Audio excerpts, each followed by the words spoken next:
Buenas noches, bienvenido a Localidad Televisión, al programa La Entrevista.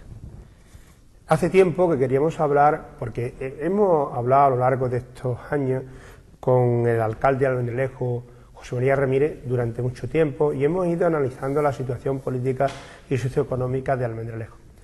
Pero en este momento, por circunstancias, y bueno, por salud de la democracia, en este momento José María Ramírez no es el alcalde de Almendralejo, pero sí es el portavoz y el secretario general del partido de la oposición más importante que Almendralejo y el que está mandatado a gobernar antes o después y en la alternancia normal política. Y queremos hablar con él, con José María Ramírez. Buenas noches, José María. Buenas noches. ¿Qué tal? Muy bien, muy bien. ¿Se siente frío fuera del gobierno?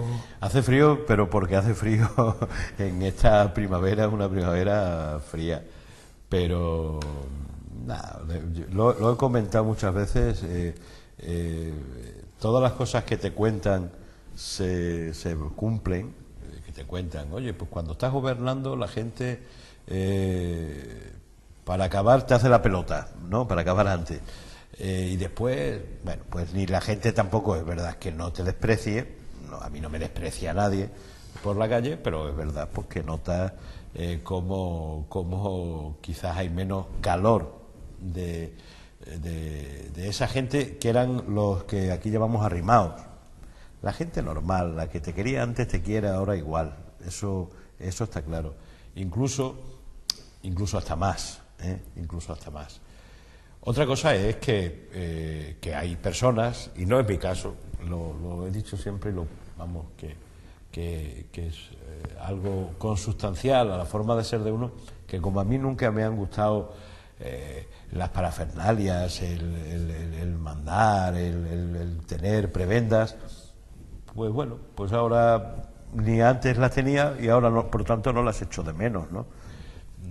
Con lo cual, ya digo, el frío que hace es el climatológico y el frío que hace es derivado de la nula actividad que hay en el ayuntamiento, de lo poco que se hace y lo poquito que se hace, qué mal se lleva a cabo, de cómo está la situación en el país, de cómo está la situación de muchas empresas, de muchos trabajadores. Comienzo, digamos, de tu vida política, el gobierno durante 10 años y ahora en un balcón distinto.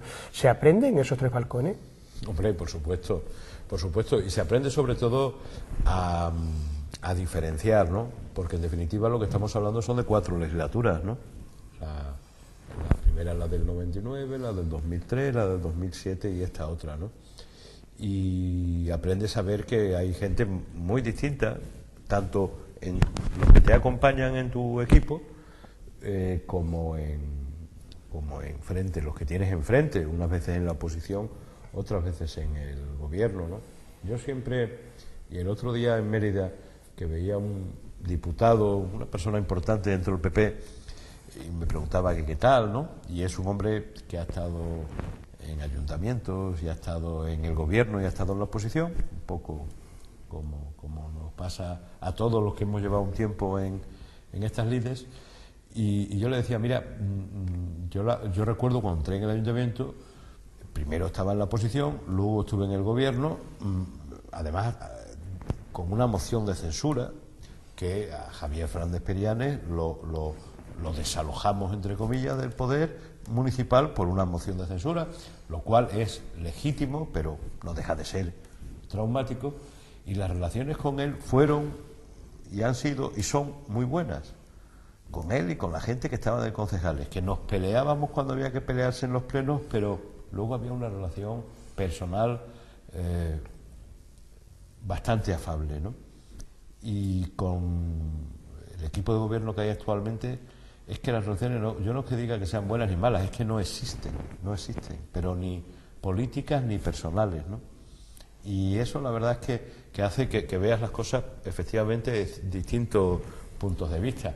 Es normal, yo me puedo quejar de que no se nos aprueben las iniciativas que presentamos. Bueno, pues a lo mejor cuando hemos gobernado tampoco nosotros hemos aprobado las iniciativas o la mayoría de las iniciativas que ha presentado el Partido Popular, es cierto, o sea, pero ese desprecio a la oposición, yo desde luego ni lo vi el año que estuve de novato en la oposición, ni lo he tenido con la oposición cuando he estado gobernando. El desprecio, no digo personal, sino institucional. Es decir, oposición, aquí nosotros hemos ganado, que siempre lo digo, nadie lo duda, que ustedes han ganado, que le han dado la mayoría. Eso sí, cada vez se ve que la mayoría la ha tenido el PP engañando a la gente, y lo digo con todas las letras, porque igual que antes uno podía ser, más diplomático, ahora está claro, es decir, que se ha engañado a la gente, porque se han hecho unas promesas que no se están cumpliendo, y no solo que no se están cumpliendo, sino que se está haciendo lo contrario. Pero ya digo, una cosa es el que haya además de esa frialdad, un desprecio a todo lo que venga de la oposición. Nosotros hemos ganado las elecciones, nosotros las hemos ganado con mayoría absoluta, y ustedes no pintan aquí nada. Y esto es una dictadura de 4 años, no es una dictadura de 40, pero es una dictadura de 4 años, que formalmente podemos decir lo que queramos, pero en realidad no se nos tiene en cuenta para nada. Bueno, pues allá cada uno con su forma de ver las cosas, pero creo que es, de verdad, de las etapas más negativas que yo estoy viendo para Almendralejo es esta que estamos. En ese sentido de lo negativo y lo positivo, ¿esta gobernabilidad o esta forma de gobernar a corto plazo, medio plazo, es negativa, es positiva para Almendralejo, o puede pagar unas consecuencias muy altas Almendralejo como ciudad? Vamos a ver, yo creo que es que... porque la no gobernabilidad o no la relación con los partidos de la oposición, al final tiene que tener un... Bueno, pues claro que esto al final, como todo, tiene un efecto. Lo que pasa es que al final, gracias a Dios, los efectos serán temporales. Es decir, no se va a estar toda la vida, y menos así. Pero claro que al final esto genera una forma de trabajar que no es buena para la ciudad, eso está claro. Y yo no quiero ver que estemos en una situación donde no haya una mayoría, pues estas malas relaciones al final se traducen en desavenencias que al que perjudican es al pueblo, ¿no? La verdad es que, creo que de positivo esto no tiene absolutamente nada. Porque acaba de acontecer un hecho en Extremadura que yo creo que Almendralejo era el máximo protagonismo, o el que mayor se podía aprovechar. Estamos hablando de la refinería, alcalde. Ahora el rey ya tiene un accidente y Cartagena ha presumido de que va a la alta magistratura del Estado, que es el príncipe, a inaugurar o reinaugurar la refinería de Cartagena. Es decir, todo Cartagena, toda Murcia se siente orgulloso y la propia magistratura del Estado, la máxima, de inaugurar una industria como esa. Nosotros, quizás al último tren de industrialización de Extremadura, la refinería, y Almendralejo, que sería, en mi opinión, en la ciudad que más se aprovecharía de esta refinería, estamos callados, como ciudad, como administración. Vamos a ver, es que yo creo que la sociedad se calla porque ya esto es un reflejo de lo que nos está pasando en todos los niveles, ¿no? Porque no cree que el hecho de que la refinería se hubiera puesto al Almendralejo se hubiera escapado. Esto lo hemos comentado, lo venimos comentando hace 8 años, ¿no? Es decir, que el gran beneficiado de este proyecto industrial era Almendralejo. Directamente Los Santos y Villafranca, a nivel a lo mejor de ayuntamiento, porque percibirían unos ingresos por radicar la industria en su término municipal. Bueno, pero yo no hablo del ayuntamiento, yo hablo de la ciudad. Y la ciudad beneficiada, sin ninguna duda, era Almendralejo. ¿Por qué? Por lógica de atracción de población, por lógica de comunicaciones, por lógica de servicios, y el gran beneficiado, Almendralejo. Claro, esto ha dado al traste con todas esas ilusiones, ¿no? Porque yo sé de muchas empresas de estructuras metálicas, de transporte, que era su gran esperanza la refinería. Y eso pues ha ido al garete, ¿no? O se puede ir al garete. La verdad es que las cosas todavía no se ha dicho la última palabra, pero todo el mundo estamos dando por sentado que es lo que hay. Primero, pues porque la postura de los gobiernos es así. Si ahora mismo hubiera un gobierno que se levantara y dijera esto no puede ser, Monago, yo sé que iría mucha gente detrás. Si el gobernante se queda parado, el pueblo llano también se para mucho, Porque el que salga diciendo algo en contra es que está en contra del PP. Y claro, y a favor, pues no hace falta hacer nada, simplemente quedarse quieto. Entonces, es una situación muy, muy triste, y este episodio de la refinería, la verdad es que es un cúmulo de cuestiones. Aquí, una cosa está clara, es decir, aquí ha habido unos gobiernos del PSOE a nivel nacional, donde sobre todo hubo una ministra, que era Cristina Narbona, que no estaba de acuerdo con este proyecto, desde sus convicciones ecologistas, eso es cierto, pero en los años de máximo crecimiento. Y fueron el inicio del proyecto y donde más pegas se puso al proyecto. Después ya han venido problemas, que si de Portugal, de organización ecologista, de la legislación, que es muy proteccionista y muy garantista en cuanto a papeles, pero al final el no se ha dado por el gobierno de una manera que además a mí me parece, primero, que se ha dicho, no, es que esto se lo han encontrado en el cajón. Hombre, este gobierno entró en enero y que han estado 3 meses buscando en el cajón el informe y después de 3 meses lo han encontrado. 3 meses y medio, porque esto se anunció a principios de abril, 4 meses o 3 meses. Han estado buscando, hombre, y qué casualidad que ahora no hemos encontrado el informe que tenía hecho Zapatero. Eso no se lo cree nadie. Pero en segundo lugar, el dedo en la llaga lo pone ahí, como muchas veces, Juan Carlos Rodríguez Ibarra. Y dice él en una entrevista a un periódico regional que para él habría que ver si el señor Arias Cañete ha cometido prevaricación o no. Porque él es el presidente de 2 empresas petroleras que trabajan para Cepsa. Y no deja de ser presidente de esas petroleras hasta el 2 de febrero. Y él es ministro desde diciembre. Y lo dice Juan Carlos, si ahí queda. Y que yo sepa, ni el ministro ha dicho nada, ni el ministerio ha dicho nada.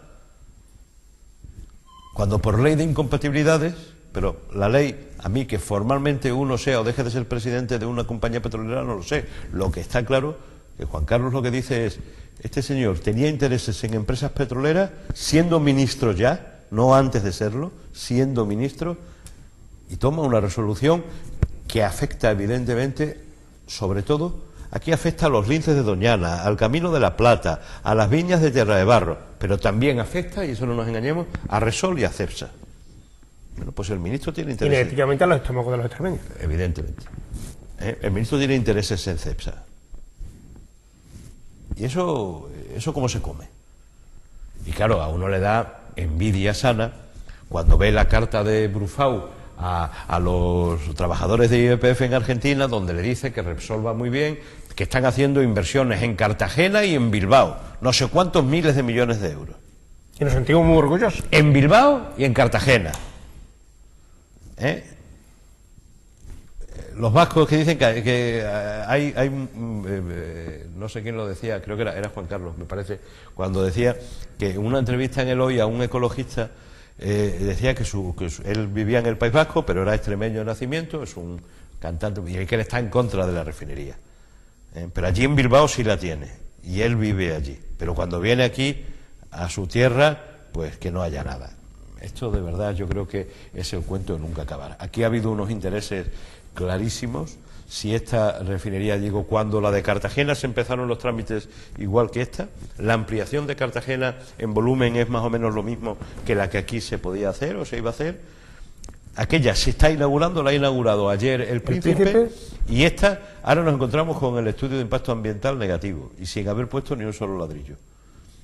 Yo de verdad que son cosas que no entiendo. Claro, a todo esto además nos llega a una situación como la que estamos de crisis económica, porque yo no exculpo para nada a Cristina Narbona, que ya digo que fue la primera ministra del Partido Socialista que puso pegas a este tema. No la exculpo, pero es verdad que en aquel momento de auge y de crecimiento desbocado de la economía española, dirían, hombre, pues no vamos a poner esto, pero vamos. Ahora que te expropian a una industria, es decir, el petróleo se iba a acabar y resulta que Argentina arma una medio guerra mundial aquí a nivel económico por quedarse con el petróleo. Vamos, el petróleo sigue siendo estratégico, nos guste o no nos guste. Y el petróleo a $120 el barril como está, hay petróleo para lo que queramos. Lo que pasa es que, claro, a ese precio sí se pueden hacer prospecciones y buscar el petróleo, que antes nada más que había que meter un agujerito y que saliera, porque a $10 el barril no se podían hacer inversiones gordas, ahora se hace. Y resulta que, bueno, pues aquí decimos que si esto, o sea, aquí al final con la refinería, y con esto acabo mi parte, es se afecta al Camino de la Plata. Camino de la Plata que pasa que ha desaparecido en muchos sitios y que pasa por sitios donde hay industrias y hay de todo y se ha invadido por urbanizaciones y por todo. Segundo, los linces de Doñana. O sea, resulta que el oleoducto pasa a 20 kilómetros de Doñana, pero por Doñana pasan 2 de Cepsa, 2. Y esos no le hacen daño a los linces. El nuestro que pasa a 20 kilómetros, sí. Y después la otra razón que dicen los contrarios de la refinería, que económicamente no es viable. Y usted, pues si el dinero lo va a poner un particular, pues allá ellos que se equivoquen. Y en tercer lugar, que es que el petróleo se va a acabar. Y también había una industria textil en Cataluña y se acabó cuando llegaron los chinos. Pero, chicos, mientras dure ahí está, ¿no? Entonces, todos son sin razones para nada. Y es verdad que aquí todo lo que digan los empresarios no se tiene en cuenta, lo que digan los sindicatos no se tiene en cuenta. Y al final, el gobierno de Extremadura, la Junta de Extremadura, el señor Monago, por mantenerse en el sillón, que no hay otra razón, pues se quita del medio, dice que esto no es importante, que esto es tal, para contentar a Izquierda Unida, que legítimamente tiene en su programa que no se haga la refinería. Legítimamente, yo los puedo respetar, pero un presidente del gobierno tiene que atender a todos los extremeños, no solo a una parte muy pequeña, aunque tenga mucha fuerza y aunque te pueda quitar del sillón. Y por contentarlos a ellos, pues no protestamos, no hacemos nada, pues nos iremos, pues nos tendremos que ir a Alemania otra vez a trabajar, como pasaba en tiempo, ¿no? La pregunta era que el ayuntamiento estaba haciendo poco, por eso que es la ciudad que más se ha podido aprovechar el tema. Pero hay otro dato también económico, es verdad que la situación económica está muy mala en España, en el mundo y en el mundo lejos, que es el tema que podía animar un poco las transacciones económicas, como es el Plan General de Ordenación Urbana, alcalde. Es alcalde, perdón. Bueno, yo sé que tú me dices alcalde. Yo te digo alcalde con mucho cariño. Y dicen que nunca el alcalde deja de ser alcalde, ¿no? Sí. Bueno, alcalde, ¿qué pasa? El alcalde de Zalamea se le sigue llamando al alcalde de Zalamea, claro, y es alcalde ya hace muchos años, ¿no? Es decir, es verdad que la situación está mala, pero tampoco apostamos por animar esta situación. Sobre todo, vamos a ver, yo creo que ahora precisamente es un buen momento para hacer un plan general, porque precisamente no tienes la presión de que mañana mismo haya que construir. Si está claro que ahora mismo hay bolsas de suelo en Almendralejo suficientes para si mañana hubiera... Pero es verdad que todos los temas urbanísticos tardan años en desarrollarse. Con lo cual, ahora, si uno lo tiene aprobado, pues dentro de 2 años podrá ponerse en marcha, o de 3, y esto llegará un momento en que se reactive la economía, en que sea necesario. Pues claro que es el momento de ir haciendo las cosas, pero antes teníamos mucha prisa por responder a las alegaciones de la gente, antes hacíamos manifestaciones porque queríamos saber qué pasaba con el plan, y ahora, si te he visto, no me acuerdo. Bueno, pues otra de las cosas que se está sintiendo desde fuera, Dañana, es el tema de la cultura. Es decir, se está pegando en Almendralejo unos grandes recortes en el tema cultural, que bueno, yo no sé, alcalde, pero... Mira, esto pasa como con ahora va a haber recortes en educación y en sanidad, ¿no?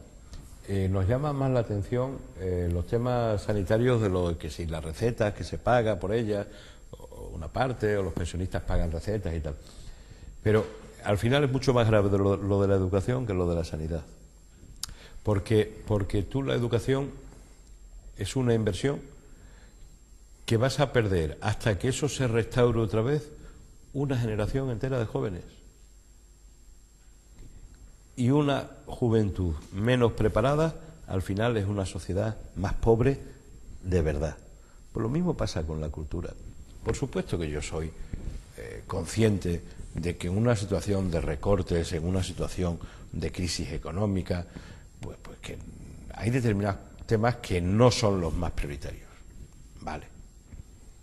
Hasta ahí uno lo entiende, pero claro, ahora ve la verdad y además, yo no voy a presumir de antitaurino porque no lo soy. Y yo he promocionado desde el ayuntamiento la fiesta taurina en Almendralejo cuando he tenido las responsabilidades. Pero claro, que en la Feria de la Piedad no gastemos 25.000 o 30.000 euros y ahora 40.000, son 70.000 euros para que se lo lleve Pereira y Talavante, que son muy buenos toreros. Pues, ¿yo qué quieres que te diga? Pues a lo mejor son 70.000 euros en la actividad cultural de la ciudad, de grupos, de gente, pues a lo mejor sería mejor.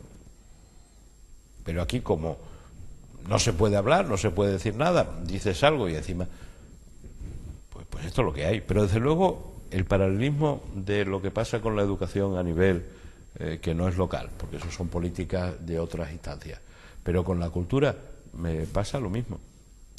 Y por supuesto que uno puede hacer la ruta del romanticismo y que se tiene que gastar menos dinero. Bueno, es que en el último ejercicio, en la ruta del romanticismo, se gastaron 20.000 euros y en otros es verdad que anteriormente se gastaba 4 o 5 veces más. ¿Vale? Sí, pues se puede hacer aprovechando lo que ya existe.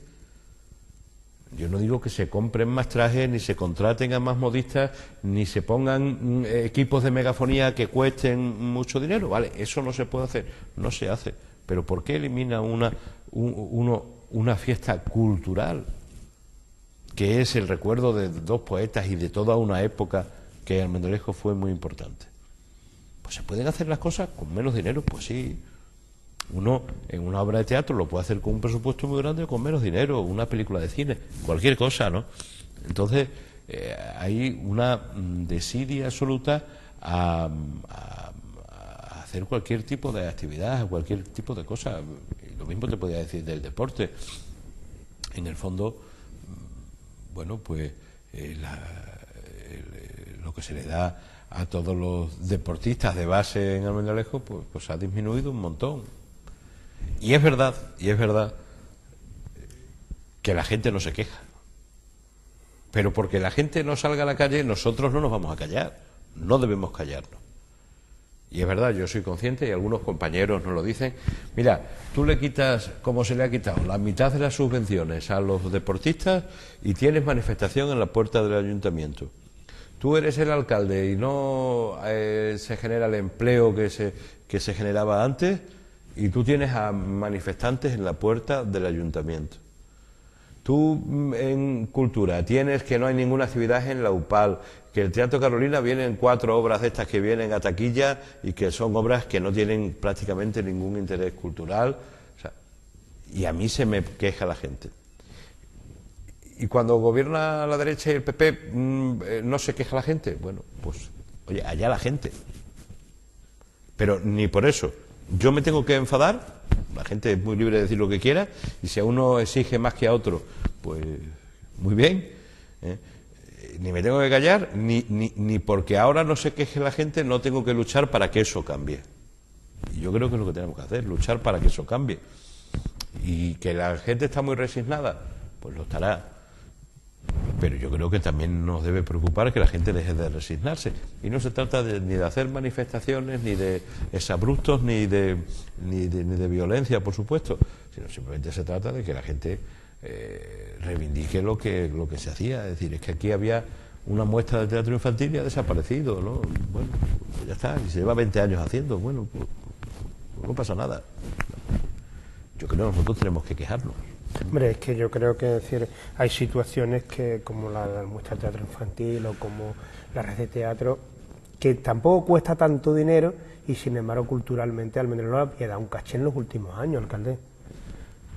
Es así. Pero... Y yo, ya digo, lo que pasa es que la excusa de la crisis económica es una excusa que se está tomando para muchos temas. Se está tomando para que el estado del bienestar no es que se desmantele, que se destruya. Está sirviendo para que no haya ninguna actividad cultural. Está viendo para que no haya ningún evento de tipo educativo. Nada, bueno. Y como es una excusa, y los que estábamos antes lo habíamos hecho todo tan mal, y los que estábamos antes, pues resulta que nos tenemos que callar, bueno, pues ya está, aquí vale todo. Bueno, pues eso es lo que hay, pero ya digo, con el tiempo vendrán vendrán los efectos, y los efectos no van a ser más perjudiciales, vamos, seguro. Bueno, ya vendrán otros tiempos. Vamos a hablar porque estamos en tiempo de que el Partido Socialista se está moviendo armas. Se acaba de celebrar el Congreso Regional y será el provincial y después el local. Quizá el capital más importante que tiene un partido para un partido político es su sede, sus militantes, para decir en la oposición y en el gobierno estar ahí para dar la batalla. ¿Qué salud tiene el Partido Socialista a nivel regional, que acaba de celebrarse el Congreso, y después hablamos a nivel local? Bueno, vamos a ver, el Partido Socialista en toda España, y Extremadura no es una excepción, y Almendralejo no es una excepción, ha ido perdiendo militancia en los últimos años. ¿En militancia o arrimados? De todo, de todo. Pero militancia también. La militancia muchas veces por determinados conceptos que a lo mejor el partido no ha sido ágil, porque la situación de crisis económica pues hace que mucha gente no pueda pagar las cuotas y se es muy inflexible con ese tema, y a mí me parece muy bien que la gente pague sus cuotas, ¿no? Pero eso ha echado mucha gente para atrás. Y también, indudablemente, pues a lo mejor nos hemos encontrado con que en la cantera las asociaciones tienen una cantera. Un partido político no es más que una asociación que tiene un fin político y que tiene un reconocimiento expreso en la Constitución, pero es una asociación, igual que es una banda de música, que es un equipo deportivo, se necesita cantera. Y la cantera es la que nutre el grupo político. Y la cantera en estos últimos años pues ha bajado. Ha bajado porque es un efecto que se da, que cuando uno está gobernando muchos años, la gente joven parece que ve al poder instalado ahí y realmente es poco atractivo un partido que ha gobernado muchos años, ¿no? Y al faltarnos esa cantera, pues eso también se ha notado, ¿no? Pero con independencia de eso, yo sí te puedo decir, pues yo tengo las cifras en Extremadura de los militantes de todas las agrupaciones, de cómo ha ido evolucionando, y nosotros nos hemos casi mantenido. Casi. ¿Te refieres al Almendralejo? Almendralejo. Éramos, comparativamente, teníamos pocos militantes hace 4 años respecto, por ejemplo, a Villafranca. Villafranca, proporcionalmente, tenía muchos más militantes que nosotros. Y otros pueblos. También en los pueblos pequeños esto es más lógico, ¿no? Pero luego, lo que sí se ha dado es que la militancia ha decidido un 30% a nivel nacional y a nivel regional, pero en Almendralejo no ha pasado eso. Con lo cual, sí, no tenemos una salud de hierro, pero tampoco estamos enfermos, nos mantenemos, ¿vale? Eso a nivel local. A nivel regional, bueno, pues el Congreso último ha sido pues un espaldarazo a Guillermo Fernández Vara, después del Vara palo que se sufrió en las elecciones, ¿no? Y bueno, yo creo que los delegados y la militancia han considerado que en estos momentos es la única persona capacitada y con caché y con ideas y con presencia y con audiencia para ser nuestro líder y para liderar nuestro proyecto y para intentar influir y gobernar, ¿no? Y eso pues se ha reflejado en las votaciones. Luego, tú que conoces esto, la ejecutiva siempre es más que pasa con uno, que pasa con otro, y ahí ya no se tiene el mismo respaldo, pero eso es normal, ¿no? En cuanto a la ejecutiva, que sí que se ha comentado Almendralejo, bueno, pues Almendralejo, antes yo era miembro de la ejecutiva regional, se ha renovado un 80% y hemos salido prácticamente todos los que estábamos, el 80% de los que estábamos, y se decía, bueno, pero ahora Almendralejo no tiene. Bueno, se ha hecho una ejecutiva mucho más pequeña, ha pasado de 40 a 29, y es verdad que ahí se decía la gente, no hay nadie de Almendralejo, pero en base a esos nombres que salen en los periódicos, pero está con voz y con voto Valentín García, que es militante de la agrupación de Almendralejo y es el portavoz parlamentario, ¿no? O sea que tenemos y tenemos también a Piedad Álvarez en el Comité Federal, que en el Comité Federal yo, desde luego, mientras yo he estado, nunca hemos tenido ningún militante de Almendralejo en el Comité Federal, es decir, en Madrid, que es el máximo órgano entre congresos, pues se eligió a 5 personas, y entre esas 5 personas está Piedad Álvarez, que es la primera vez, como digo, que alguien de Almendralejo está en Madrid, junto con gente En el federal están del Congreso Nacional Ibarra y Ropero, que fue por la FEM, por la Federación de Municipios y Provincias, por el Grupo Socialista de la FEM, y de Extremadura está Nacho Sánchez Amor de Mérida, Mireia de Plasencia, alguien de Badajoz y Paco Fuentes y alguien de Cáceres, que ahora mismo no caigo quién es. Son 5, más Guillermo como secretario regional, ¿no? Entonces, bueno, a ese nivel yo creo que Almendralejo ha aportado y podríamos tener más gente, pero vamos, también sería abusar. Y eso de estar en los sitios es bueno, pero tampoco es imprescindible. Si de verdad nos creemos que un proyecto regional es lo que tiene que ir para adelante, creo que estamos ahí, tenemos a gente importante de Almendralejo en el partido a nivel regional y ahora, dentro de 2 semanas, a nivel provincial seguro que también, ¿no? De cualquier forma, la ejecutiva no es una representación territorial. No, pero últimamente se había convertido, vamos a ser realistas, que había siempre un representante de cada partido judicial, ¿no?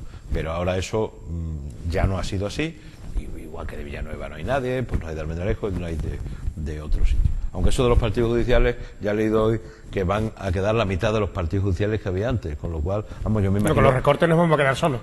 Yo creo ni diputaciones, ni... Pero vamos, yo creo que el de Almendralejo, el partido judicial de Almendralejo sí seguirá, será de los que siga. Lo que se mantenga, claro. Porque yo recuerdo cuando iba a la escuela de Cagones en la calle El Rano, y recitamos los partidos judiciales y ya existía el de Almendralejo, ¿no?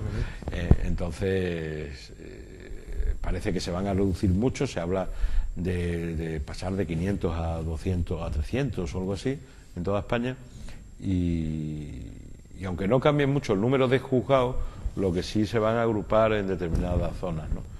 Eso, bueno, tiene un coste de ahorro, es indudable, incluso a lo mejor al Almendralejo le viene bien desde un punto de vista local, pero yo creo que la idea de acercar la justicia al ciudadano,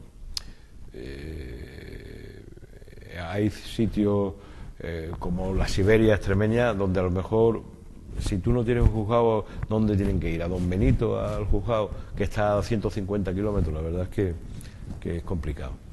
Desde fuera se puede interpretar que hay un enfrentamiento entre Rodríguez Ibarra y Guillermo. Desde el Congreso Regional, ¿cómo lo habéis visto los militantes? Bueno, vamos a ver, una cosa está clara, es decir, tienen ideas distintas sobre determinadas cosas y formas de ser muy distintas, eso está claro. O sea, que hay discrepancia. Pero yo puedo discrepar contigo, José, de algún asunto concreto, y no por eso, si te lo digo a la cara. No soy un traidor, soy leal, y luego además nos tomamos una copa de vino juntos, y eso sí te lo aseguro, que Ibarra y Guillermo, que tienen su casa de fin de semana en Santo Domingo, en Olivenza, todos los fines de semana comen juntos. Los que se ven muy mal no comen juntos, eso te lo aseguro. Ahora, es verdad que hay cosas que no tienen la misma idea y discrepan, y lo hacen públicamente. Y yo eso, ya digo, no me parece mal. Yo recuerdo, pues después de... Pero en el Congreso no había ese ambiente de enfrentamiento. Para nada, porque además, mira, como se dice, dos no riñen si uno no quiere, ¿no? Pero, y yo creo que ninguno de los dos quiere reñir, porque Juan Carlos sería muy fácil decir, yo hago una facción de ibarristas, ¿no? Una corriente ibarrista. Bueno, por lo menos se llevaba al 80% de la gente él solo. Sería una superfacción, ¿no? Un supercorriente, ¿no? Él no lo hace, ni mucho menos, ni él quiere derrocar a Guillermo. Lo que pasa es que él, sobre determinados temas, da su opinión.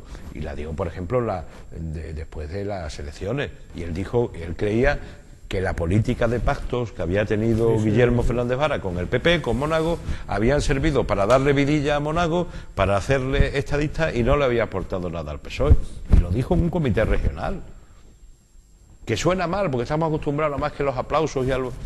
Pues a algunos le sonaría mal, pero él lo dijo allí, igual que dijo que se había hecho una campaña electoral malísima.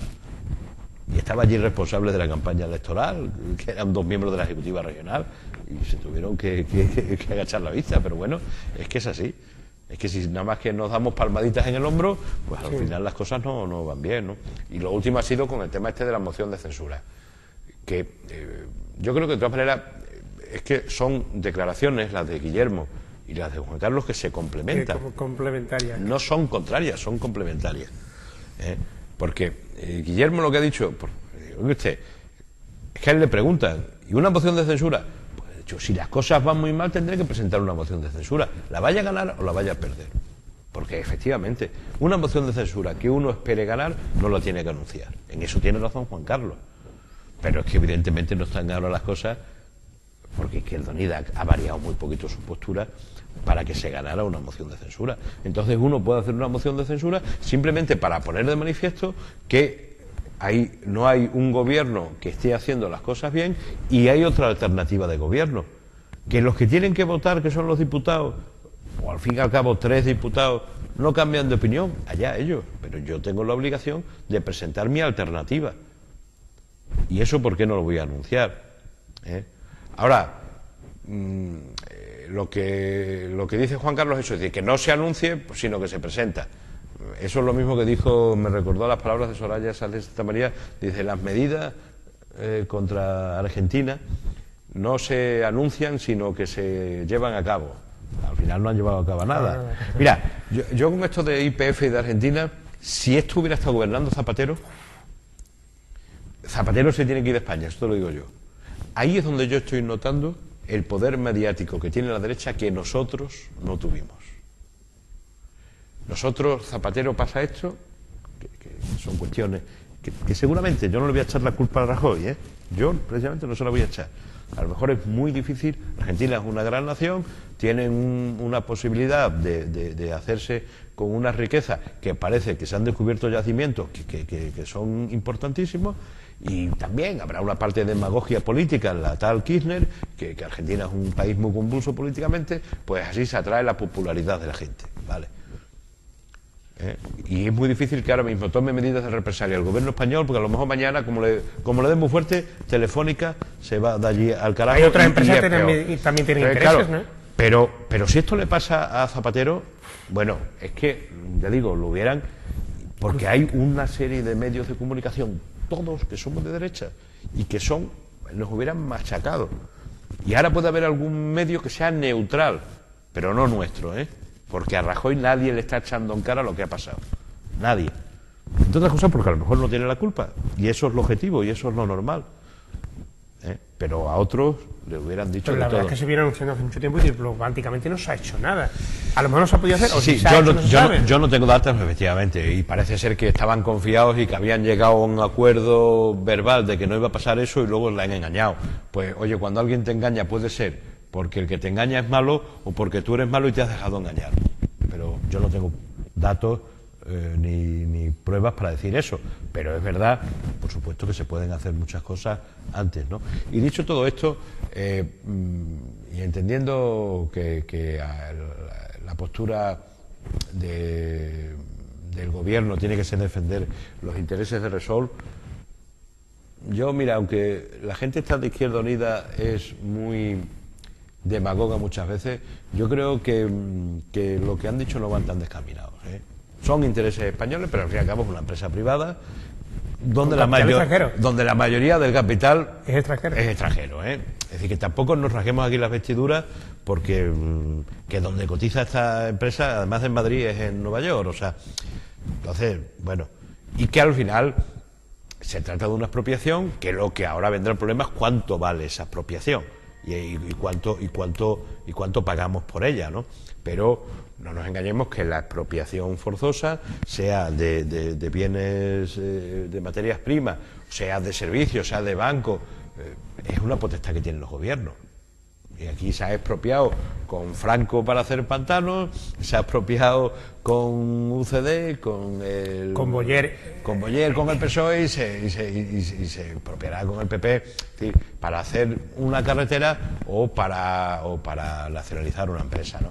Yo creo que tampoco eso es algo que nos deba asustar, ¿no? Pero evidentemente el gobierno tiene que luchar, y eso lo entiendo, para que eso no se produzca, ¿no? Bueno, tenemos un calendario, comité regional, ahora viene el Congreso provincial y después local, pero se nos acaba el tiempo.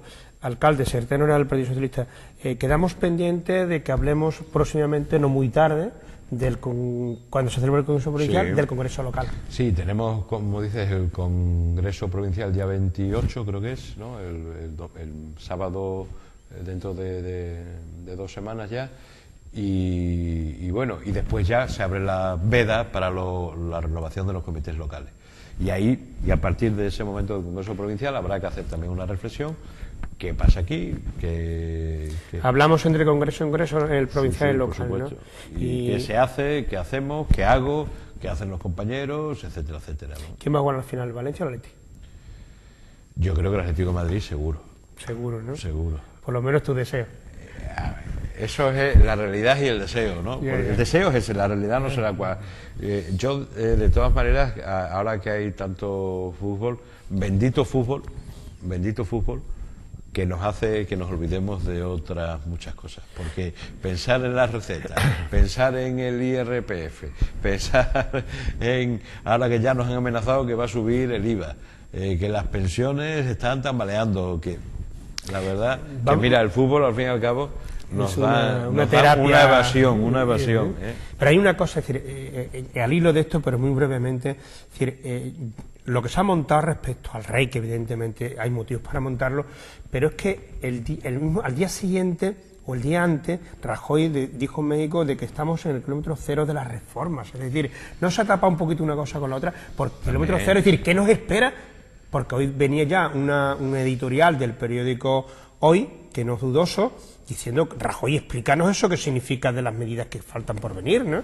Bueno, yo creo que esto es como las medicinas estas que se dan a cuentagotas, pero que al final hay que tomarse todo el frasco, ¿eh? Y hoy, precisamente, yo he escuchado en la SER esta misma tarde que Rajoy, en un encuentro informal con periodistas viniendo de México en el avión, pues ha dicho 2 cosas para mí muy importantes y que enlazan con lo primero que hablábamos. Primero, que las medidas no tienen nada de imprevistas, que todo lo que está haciendo estaba previsto, luego estaba previsto y se ha callado en campaña electoral. Se ha engañado a la gente. Con lo cual se ha engañado a la gente, ¿eh? Y le decía a Rubalcaba en aquellos cara a cara, pero díganos cuál es su programa oculto. No, que no lo hay. No, que yo no voy a bajar las pensiones. Por el IRPF, por las medicinas, las pensiones de verdad se han bajado. Es que yo no voy a subir los impuestos, se ha subido el IRPF y ya se está anunciando que se va a subir el IVA. Es que no vamos a tocar la sanidad y la educación. 10.000 millones de euros, que eso en pesetas no sabemos ni cuánto dinero es. Pero en lo práctico vemos que en Extremadura 1.000 profesores a la calle, ¿eh? Entonces, primero, que había un programa oculto y que todo estaba previsto. Y segundo, que es verdad que estamos en la mitad del camino. Que quedan los próximos presupuestos donde hay que bajar otros 2,5 puntos del déficit y cuidado que como bajen los ingresos y al paso que vamos de recesión económica bajan los ingresos, en vez de 2,5 puntos a lo mejor son 3 los que hay que bajar. Y eso es todo lo que está hecho y más. Y por este orden parece que va a ser subida del IVA, mayores recortes a los funcionarios, en tercer lugar el seguro de desempleo y en cuarto lugar las pensiones. Si no, con las otras 3 medidas no se llega, ¿eh? Y sinceramente, yo no llamo a nadie a la rebelión, pero yo creo que la gente está demasiado callada. Y un decreto diciendo que nada más comemos una vez al día. Solo nos hace falta eso. Solo nos hace falta eso. Bueno, pues como ustedes están comprobando, el secretario general del Partido Socialista Obrero Español, alcalde de Almendralejo, portavoz del Partido Socialista en el Gobierno, pues nos tiene muchas cosas que contar, y entonces queremos contar más veces con él. Yo sí les quiero decir que este espacio de entrevista a los líderes políticos se le ha ofrecido al Partido Popular y hasta este momento no nos lo ha concedido. Si nos gustaría, porque Local de Televisión lo que quiere es llevarle toda la publicidad política posible, porque yo soy un demócrata convencido y mientras más información tengamos, pues más fácil, más sabios somos a la hora de opinar y a la hora de votar. Por lo tanto, desde aquí, que nadie se extrañe porque le he hecho una entrevista al secretario del Partido Socialista Obrero Español, que él diga lo que le apetezca, porque esta es mi invitación, se le tengo hecho al alcalde y a su vez presidente del Partido Popular en Almendralejo y hasta ahora no me ha contestado. Desde aquí lo vuelvo a retirar, aunque ya le digo, lo hemos hecho varias veces. Y también es verdad que tanto el Partido Popular como el Partido Socialista, como Izquierda Unida, está casa la tienen abierta en las tertulias que estamos celebrando. Y si a veces no se celebran tertulias, lo tengo que decir aquí públicamente, porque los miembros del Partido Popular no se presentan o no vienen. Desde aquí reitero mi invitación, porque ya le digo, porque el pueblo quiere saber de la oposición, pero también quiere saber del gobierno, y esta casa quiere llevarle la mayor información posible. Chema, esta es tu casa y cada vez que tú quieras puedes venir, igual que todos los partidos políticos, porque yo no me oculto mi ideología, pero mi ideología pasa por ser demócrata, y en la democracia se ofrecerá al pueblo toda la información posible. Eso está claro desde siempre, y nada, por supuesto que nosotros encantados, y a mí me gustaría más debatir y contrastar las cosas, pero si no es posible, pues bueno, desde luego... Lo que no vamos a coartar la información al pueblo. Evidentemente, y cuando nos llames aquí estaremos, y animarte a que sigáis desde el local y Almendralejo con esta pelea que es complicada, que yo sé que lo tenéis difícil, que difícil lo tenéis y más que os lo están poniendo, y vamos a no decir nada más, pero lo están poniendo difícil, pero bueno, yo creo que en Almendralejo es importante que además de la radio, que además de periódicos, pues haya un medio audiovisual, por lo que es el único que hay actualmente y que es importante que se mantenga, y a vosotros cuesta un trabajo enorme y la gente tendría que agradecerlo, y por nuestra parte todos los días son piedras en el camino, y evidentemente algún día reventaremos, pero mientras podamos vamos a seguir informando, porque es verdad que es una lucha permanente contra un muro, contra una pared, pero bueno, contra molinillos, contra ruedas, contra injusticia, porque decir yo, y no quiero hablar más, pero yo no entiendo cómo la única emisora de toda Extremadura que está haciendo programación de acuerdo con la normativa, que son 4 horas diarias de información, de llevar lo que dice la resolución, la única, y que se le pongan las pegateras. Es que no hay otra en Extremadura. No hay otra en Extremadura que dé el trabajo que estamos haciendo nosotros. Por eso no entendemos muchas veces las cosas que están sucediendo. Pero bueno, en fin, vamos a estar aquí hasta que Dios nos... Pues ánimo. Hasta que Dios nos siga, y sí que sé que tenemos un muro delante y vamos a pelear contra él. Esa es tu cámara, si quieres dirigirte algo al pueblo de Almendralejo. Pues, nada, nosotros, como he dicho siempre, bueno, pues estamos con la gente más normal del pueblo. A veces se nos ha acusado de que nos despegamos. Yo creo que nunca ha sido así. Es verdad que las cosas han venido mal y quizás hemos pagado en parte justo por pecadores, y en parte hemos pagado porque las cosas las habremos hecho mal, pero que nosotros seguimos ahí. No ya mi persona en concreto, que estaré un tiempo, desapareceré y vendrán otros, lo mismo que ha pasado anteriormente, pero que bueno, que estamos ahí para recoger cualquier iniciativa, cualquier petición, y en la Avenida de la Paz número 41 está la Casa del Pueblo, que es la casa de todos. Gracias.